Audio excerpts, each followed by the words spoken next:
Ad attestarsi in cima alla classifica con il titolo di Paperon de Paperoni tra i deputati agrigentini all'Ars l'ex presidente della provincia Vincenzo Fontana, con un reddito dichiarato nel 2014 di 212.136 euro, il medico esponente del nuovo centrodestra di Angelino Alfano possiede anche 4 case ad Agrigento.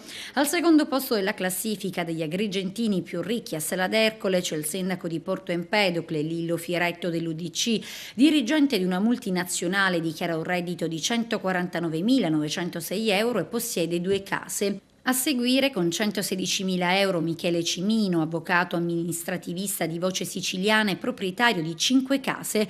Quarto posto per il medico Salvatore Cascio di Sicilia Democratica, che quest'anno ha dichiarato al fisco 115.997 euro, 3 case e 2 terreni. A seguire, Margherita La Rocca Ruvolo dell'UDC, docente di psicologia all'Università del Sacro Cuore di Milano. Nel 2014 si è presentata all'Agenzia delle Entrate con un reddito di 113.284 euro, con proprietaria di 4 case e 3 terreni. Il deputato del Movimento 5 Stelle Matteo Mangiocavallo, tecnico informatico con un reddito di 110.714 euro, non è proprietario di case ma possiede 3 auto. Il deputato del PD Giovanni Panepinto, sindaco di Bivona, con un reddito di 110.464 euro, è proprietario di 2 case e 4 terreni. Il meno ricco degli agrigentini all'Ars, secondo i dati pubblicati, è il deputato del PDS MPA Roberto Di Mauro, impiegato con un reddito di 109.819 euro, possiede 2 appartamenti e il 25% di una nota lavanderia industriale di Agrigento. Numeri niente male per i parlamentari agrigentini all'Ars, che in media guadagnano di più dei loro colleghi a Roma.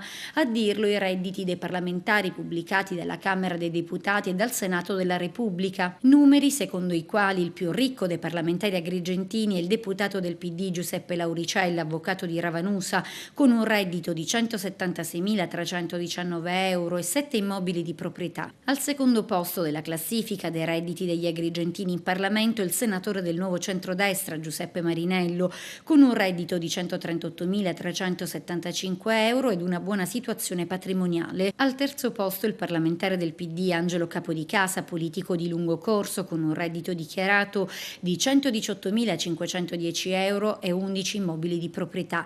Al quarto posto il senatore di Forza Italia Giuseppe Ruvolo, con 99.149 euro di reddito e 7 case in comproprietà con la moglie. In quinta posizione il deputato, leader dell'NCD e ministro dell'Interno Angelino Alfano, con un reddito di 97.978 euro e proprietario di 2 case. Seguono Maria Iacono del PD, con un reddito di 89.276 euro e nessuna casa di proprietà, Tonino Moscat, sempre del PD, con 80.401 euro, e Antonino Bosco dell'NCD, che quest'anno ha dichiarato 80.401 euro. L'ultimo della classifica d'oro, Riccardo Gallo, deputato di Forza Italia, con 75.535 euro.